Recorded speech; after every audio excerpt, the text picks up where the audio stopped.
ပြည်နယ်လွတ်လပ်ရင်တောင်ရည်စိုက်မှာကွာစိုက်ခင်းတွေစိုက်အဲ့ဝေါပျော်ပျော်ကြီးခံစားလိုက်အောင်မယ်ကွာ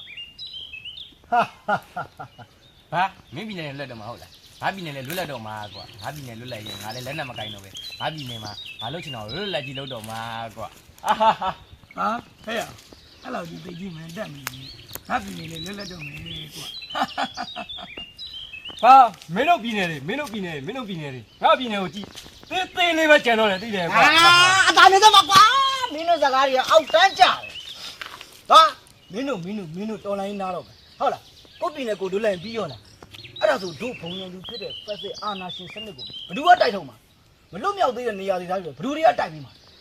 တို့အားလုံးညီတူဒန်းတူအကုန်စူးစမ်းလက်တွဲပြီးမှတို့လိုချင်တဲ့တနိုင်ငံလုံးအတိုင်းအတာနဲ့ဖက်ဒရယ်ဒီမိုကရေစီဆိုတဲ့လွတ်လပ်ရေးအစစ်ကိုရမှာကွာဟုတ်တယ်ကွာ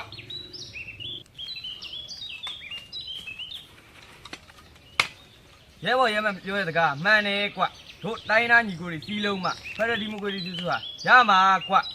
မရသားမှာကွာ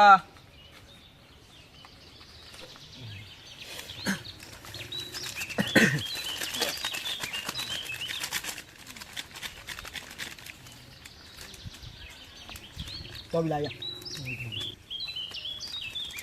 ဒီတင်ရတဲ့ဟာလေးတို့တင်းထားတဲ့အထုပ်လေးတွေတတိယပိုင်ကော့အဲ့ဒါဆောင်းချဲ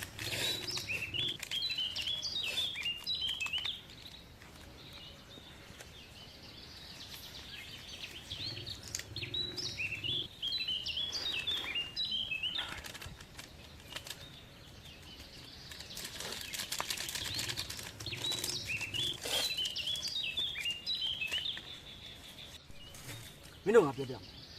ဒီကနေ့ဇန်နဝါရီလ4ရက်နေ့ကလွတ်လပ်ရေးဆိုတာတော့မှန်တယ်အဲ့လွတ်လပ်ရေးနေ့ကတို့နေချက်တည်းရဲ့လက်အောက်ကနေတိုင်းတစ်ပါးလက်အောက်ကနေရခဲ့တဲ့လွတ်လပ်ရေးအဲ့တော့ကတော့ပြောမယ်ဆိုတော့ကျွန်ခစ်ပေါ့ကွာကျွန်ခစ်ကနေရတဲ့လွတ်လပ်ရေးတို့ဒီကနေ့ခစ်ကအခွန်ခစ်ဖြစ်နေတို့တိုင်းပြည်မှာဘာမှမရှိတော့စစ်တပ်ကမတရားအာဏာသိမ်းထားတယ်အဲ့ဒီဥစ္စာကိုတို့တွေကတော်လှန်နေတာကိုပြည်နယ်လွတ်မြောက်ရင်လည်းလွတ်လပ်ရေးဆိုတာပြောလို့မရတနိုင်ငံလုံးအတိုင်းအတာနဲ့တို့လာမယ့်2026မှာတနိုင်ငံလုံးအတိုင်းအတာနဲ့လွတ်လပ်တဲ့ဖက်ဒရယ်ဒီမိုကရေစီစနစ်ကိုတော်ပါကြပါ